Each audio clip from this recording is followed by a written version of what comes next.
এখন থেকে আপনার প্রিয় সিরিয়ালগুলো ফ্রিতে দেখুন এক্সক্লুসিভলি শুধুমাত্র সান নেক্সটে। এখনই অ্যাপ ডাউনলোড করুন। মালবিকা শোনো না, বলছি তুমি মা অরি আর ওকে নিয়ে বাড়ি যাও, আমি আর এসব আছি এখানে, দরকার হলে ফোন করবো তোমার। হ্যাঁ ঠিক আছে। না না না, আমি আমার ছেলেকে ছেড়ে কোথাও যাবো না, আমি এখানেই থাকবো, আমি এখানেই থাকবো। মা কেন এরকম করছো বলো তো? প্লিজ মা, এরকম করো না। দেখছো তো ভাইদের এরকম অবস্থা, এরপর যদি তোমার শরীর খারাপ হয় বিপদ আরো বাড়বে। আর ওদিকে অমৃতার তো আমাদের সকলকে প্রয়োজন। প্লিজ অমৃতার কাছে থাকো, তোমরা যাও প্লিজ, বাড়ি যাও প্লিজ। আচ্ছা শোন, আমি ওদের নিয়ে বাড়ি গেলাম, কিছু লাগলে আমায় বলো, আর আমি ফিরে আসছি। হ্যাঁ ফোন করছো তো, মায়ের সাথে যা, মা যা যা যা যা বলছো, আয় না তুই, যা মায়ের সাথে যা।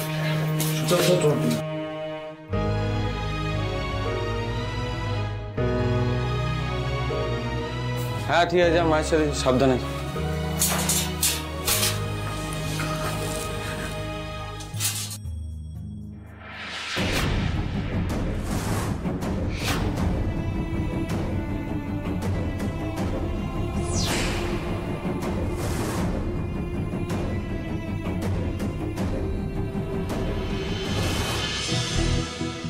আমি শুধু ভাবছি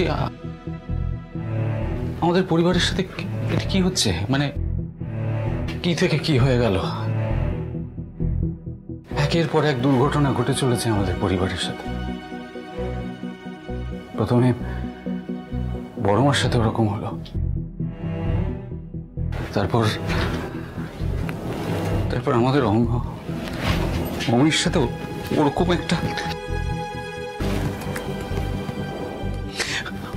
কতটা আতঙ্কে আছে জানো সুমেন্দা, মানে বিশ্বাস করো, ওকে যা যা এখন সহ্য করতে হচ্ছে না, আমরা কেউ বুঝতে পারছি না, আর তারপর বৌদি নিজের ঘাড়ে সমস্ত দায় নিয়ে নিল।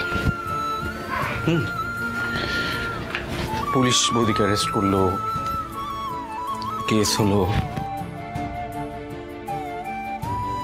আর ভগবানের আশীর্বাদে আমরা সকলের সাপোর্ট পেলাম, কত সাপোর্ট পেলাম। হ্যাঁ, আর জানো তো আমার অনেক দিন পরে মনে হচ্ছিল এবার সবকিছু ঠিক হয়ে যাবে, কিন্তু তারপর আবার সবটা ঘেটে গেল। অরির বন্ধু শানু ওর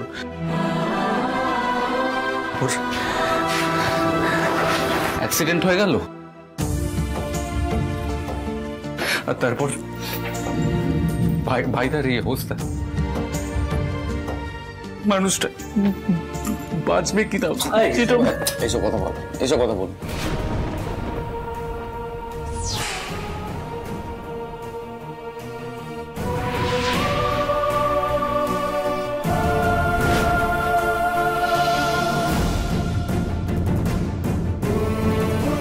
আমি বুঝতে পারছি না। ভগবান, তাহলে তো খুব বিপদ হয়ে গেল দিদি ভাই। পুলিশ তখন তোমাকে পাগলের মতন খুঁজে বেড়াচ্ছে। তুমি না পারবে হসপিটালে যেতে, না পারবে বাড়িতে যেতে। কি করবে গো দিদি ভাই? জানি না রাস্তা, আমি কিচ্ছু জানি না, কি করব, কি করে সবটা সামলাবো কিচ্ছু বুঝতে পারছি না। আমি শুধু এইটুকু জানি যে আমাকে রক্তিম বাবুর কাছে যেতে হবে, আর এমন ভাবে যেতে হবে যাতে কেউ টের না পায়। পুলিশ যদি একবার টের পেয়ে যায় যে আমি ওখানে গেছি, তাহলে আমাকে সঙ্গে সঙ্গে লকআপে নিয়ে যাবে। কিন্তু না, আমি কিছুতেই সেটা হতে দেব না, কিছুতেই না। আমাকে রক্তিম বাবুর কাছে যেতে হবে, ওনাকে সারিয়ে তুলতে হবে, কিন্তু কি করে সেটা সম্ভব আমি সেটা বুঝতেই পারছি না। আমি কি করব আমি? তার মানে মুশকিলটা হলো গিয়ে, পুলিশ তোমাকে যদি দেখতে পায় তাহলেই ধরবে। না, পুলিশ যদি তোমাকে দেখতেই না পায়, যদি চিনতেই না পারে, মানে একটা ঝাক্কাস প্ল্যান আছে যাতে করে তুমি জামাইবাবুর কাছে যেতে পারবে, কিন্তু পুলিশ তোমাকে চিনতেই পারবে না।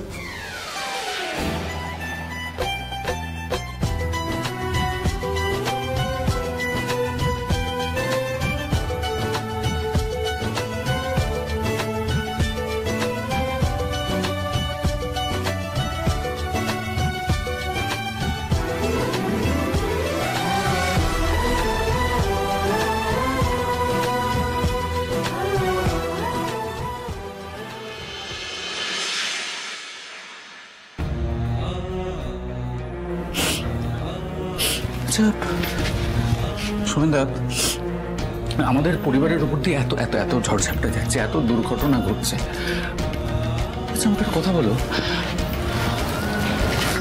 আমাদের আমাদের পরিবার কি কোনো দোষ করেছে? মানে আমরা কি কোনো শাস্তি পাচ্ছি? মানে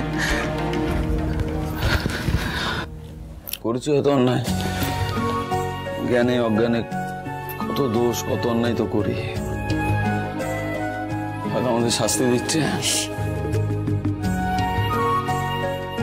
ঋষভ ডালি তো কোনো অন্যায় করেনি, কখনো কোনো দোষ করেনি, চিরকাল মানুষের ভালো করেছে, মানুষের উপকার করেছে। কেউ বিপদে পড়লে সবার আগে ঝাঁপিয়ে পড়েছে। ঈশ্বরের প্রতি কি অগাধ আস্থা ওর,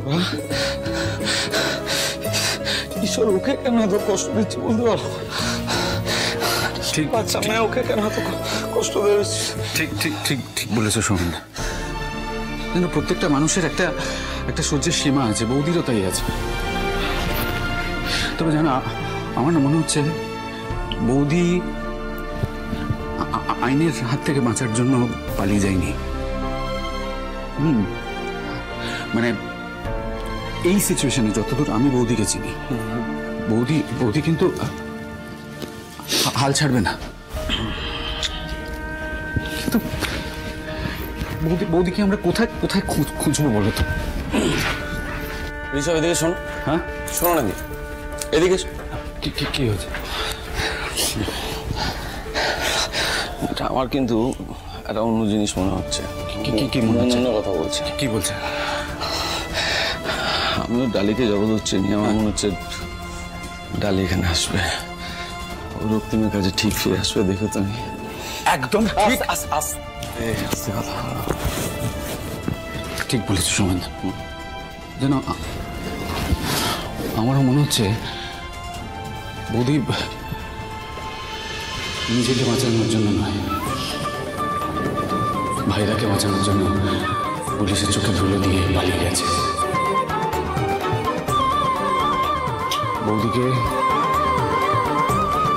ভাইদার কাছে ফিরে আসতেই হবে। বৌদি ফিরে আসবে, বৌদি ডেফিনেটলি ভাইদার কাছে ফিরে আসবে। আমি সেটা বিশ্বাস করি ঋষভ, চিন্তা করো না, ডালি ঠিক ফিরে আসবে। চোখ মুছো, চোখ মুছো।